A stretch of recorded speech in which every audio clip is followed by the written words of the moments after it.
औज़ुबिल्लाहिमिनश्शैतानिर्रजीम बिस्मिल्लाहिर्रहमानिर्रहीम। अस्सलामु अलैकुम रहमतुल्लाहि व बरकातुहू। उम्मीद करता हूँ आप सब खैर आफियत से होंगे और दुआ गो हूँ कि खालिक कायनात आपको हर शर से महफूज रखे। आज एक और नए वजीफे के साथ सैयद सदरुद्दीन हाजिर खिदमत है। आज का वजीफा उन छोटे बच्चों के हवाले से है जिन बच्चों को मुंह के अंदर अक्सर छाले पड़ जाते हैं। तो आइए इस बाबरकत वजीफा को कीजिए। इंशाअल्लाह अगर अल्लाह ने चाहा तो बहुत जल्द बच्चे को शिफा हो। वजीफा पेश करने से पहले छोटी सी गुजारिश करूंगा, अगर आपने मेरा चैनल अभी तक सब्सक्राइब नहीं किया तो प्लीज़ सब्सक्राइब कर लें, साथ ही बेल आइकन के बटन को प्रेस कर लें ताकि मेरी हर नई आने वाली वीडियो का नोटिफिकेशन आप तक बर वक्त पहुँच सके।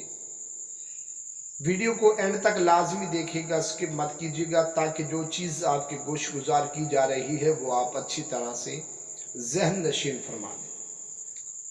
तो आइए वजीफा और उसका तरीक़ाकार समात फरमाने। कुरान करीम के आखिरी पारा में सूरह अलम नशरह, बिस्मिल्लाहिर्रहमानिर्रहीम, अलम नशरह लक सदरक व वदअना अन्का विज़रक लज़ी अनक़द ज़हरक व रफ़अना लक ज़िक्रक फ़इन्न मअल उसरि युस्रन इन्न मअल उसरि युस्रा फ़इज़ा फ़रग़त फ़ंसब व इला रब्बिक फ़रग़ब।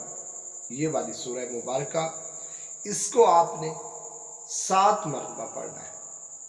इसके साथ इसमें बारी ताला या शाफियो 41 मरतबा, अव्वल व आखिर 11 मरतबा दरूद शरीफ जो आपको आसानी के साथ याद हो वो आप पढ़ लें। पढ़कर बच्चे को दान करें।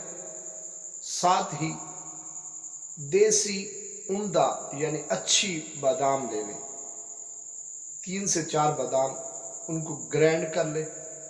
ग्राइंड करने के बाद उसका जो लुगदा है दूध के अंदर हल करके वो दूध आप बच्चे को पिलाएं। अगर मेरे अल्लाह ने चाहा तो इंशाअल्लाह 2 से 3 दिन के अंदर अंदर बच्चे को मुकम्मल सेहत याबी होगी।